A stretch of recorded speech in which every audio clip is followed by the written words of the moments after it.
Yes. Okay, let's go. Are we ready? Yeah. Are we ready? Yes. Yeah, let's go. Happy birthday to Kenji. Happy birthday to Kenji. Happy birthday dear Kenji. Happy birthday to you. How old are you now? 58th birthday.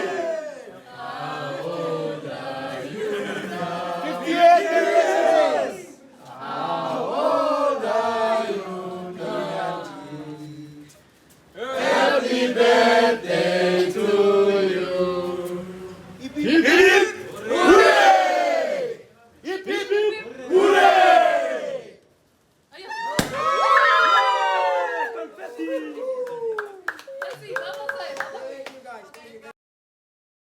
You have your dream, that's all you see. And don't let anybody tell you that it can't be. No, don't give up. Yes, you might fall. I believe in you. So stand up tall. And when the winds come strong and you can't go on, just take a breath and give it all you got. You don't need all the lights or a shining star. Everything that you need is inside your heart. You're flying, you're soaring. You are beyond the pain, you're almost there. Keep going, you are the one.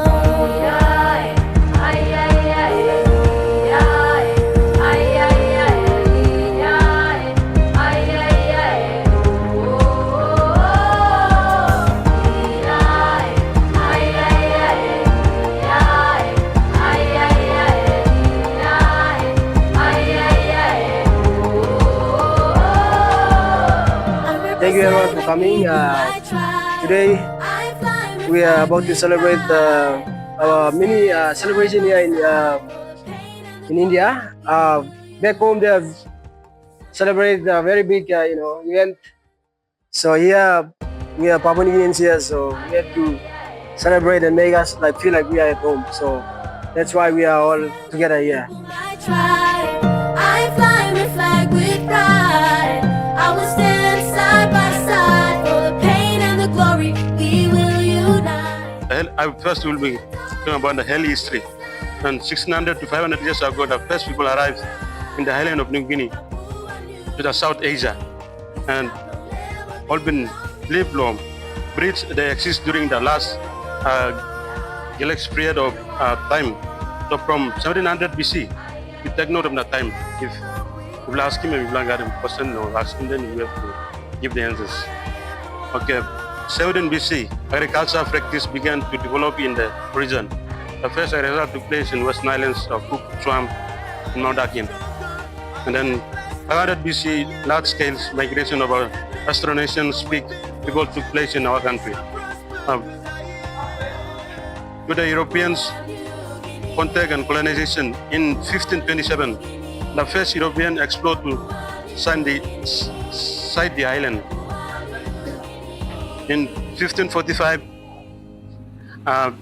the European name who explored this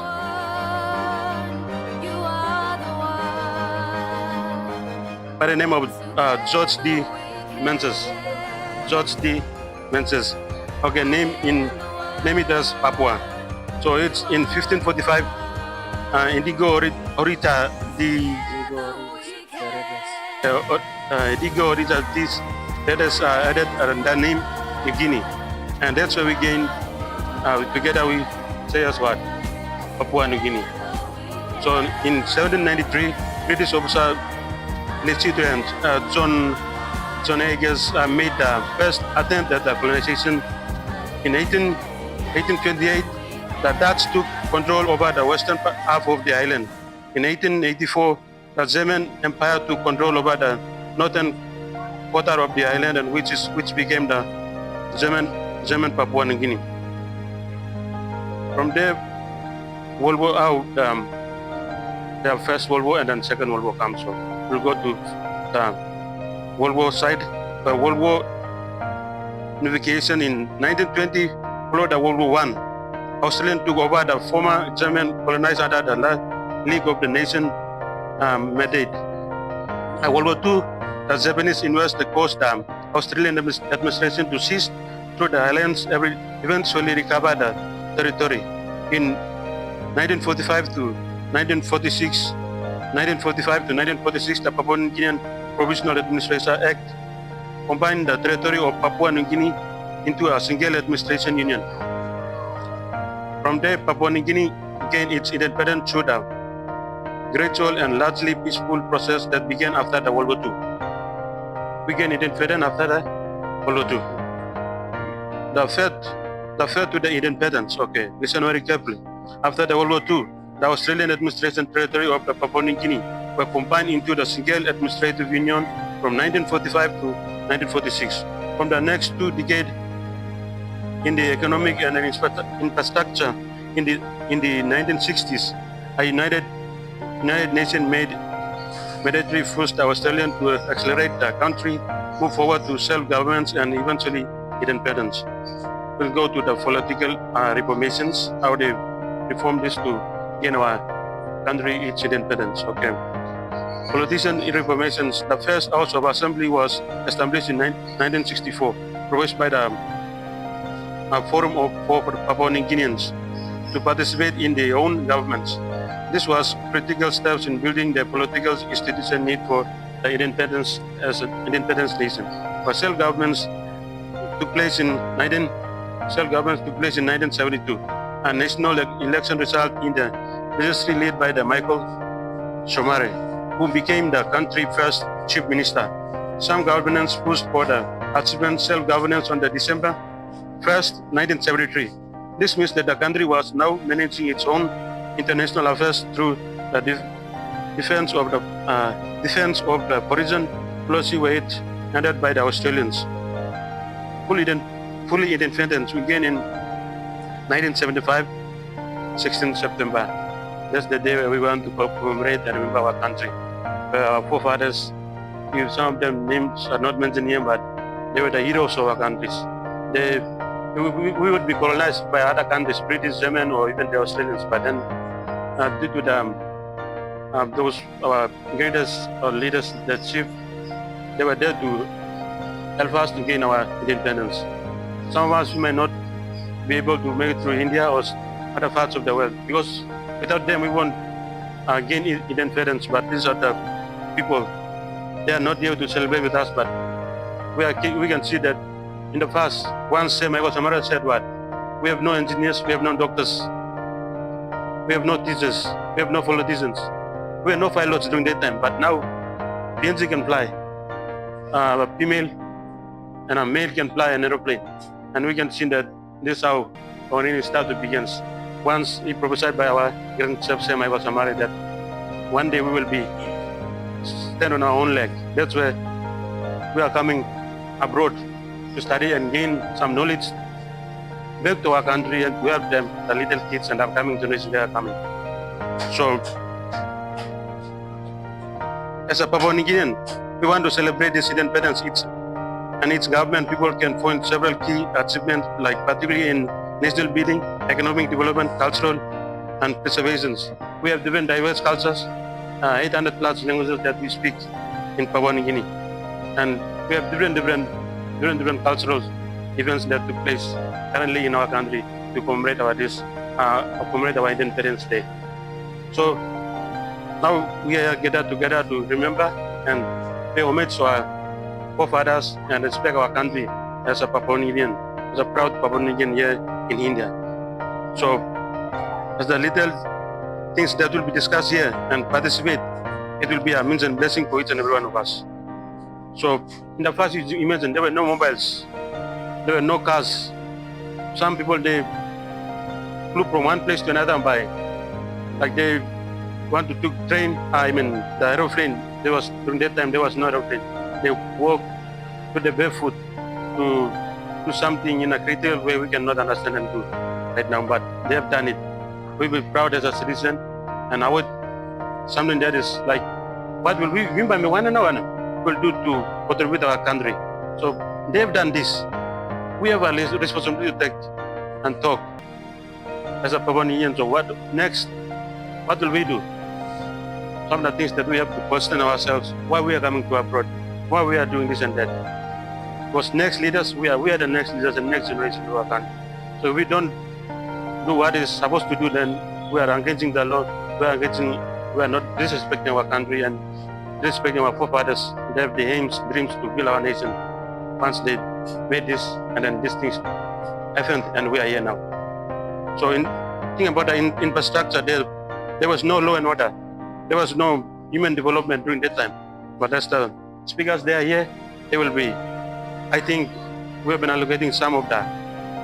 About the law and order, we have some good number of lawyers.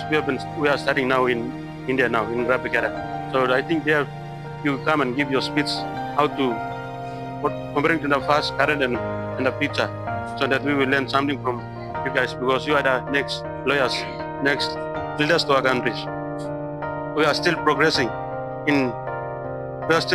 in government services like social or basic services like schools, hospitals, and many other things are still in progress. But we are the next. If the government do that, then some of the things that we think that they are not doing, we are the next generation to do that, do all these things. So bear in mind that we are above 50 years old now. So now tomorrow will be 50 years and one day and something. So what will, after 50 years or next 30 or 40 years to come, what will we do? So we will become fathers, we will become mothers, and that's the way we will be bring our country back to another stage.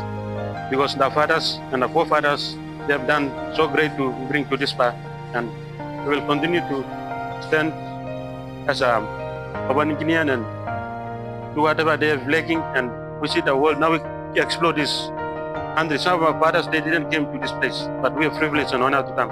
So whatever the things we learn here, or whatever that we see here, we implement and develop our country and develop our own family, our community, our province, and our nation. I think if I took too much, I thank you all for your attentively listen to this little speech about our history. I will stand side by side for the pain and the glory. We will unite. Sons and daughters of this land, come together and arise. Papua New Guinea, you stop, no never belong me. Happy independence. Let's start with the poem. 50 years have passed, that bold and vibrant staying, since our own flag flew, a free, united land. They, from rough mountains to the coral steep, 1,000 storms that our people flee. From woolly big men with their hawk faces bright, to tall dances in the fading light, the house, tambourine stands, Pacific heart, each rhythm beating from a different it. Our land of plenty, where the wild orchids bloom and action forests fly the looming bloom. For soaring mountains brilliant today, oceans blue, the bird of paradise with ready snow. We stand together in a pillow, bow and strong, as single nation singing our own song. Though roads are long and challenges we face, our spirit grows with reliance and grace. We celebrate the past, a story written bold, a nation beauty, a future to unfold. Our shared identity from every each year and year. One great nation standing steadfastly still.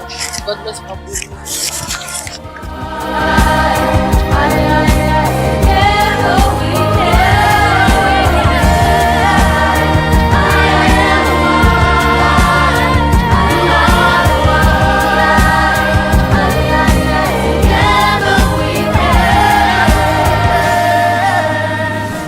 So on behalf of myself, so as a fellow student from Myanmar, so I extend my heartfelt congratulations to this celebration and 50 years independent anniversary. So may this independence celebration inspire you to dream a bigger dreams and a bigger celebration and a bigger future.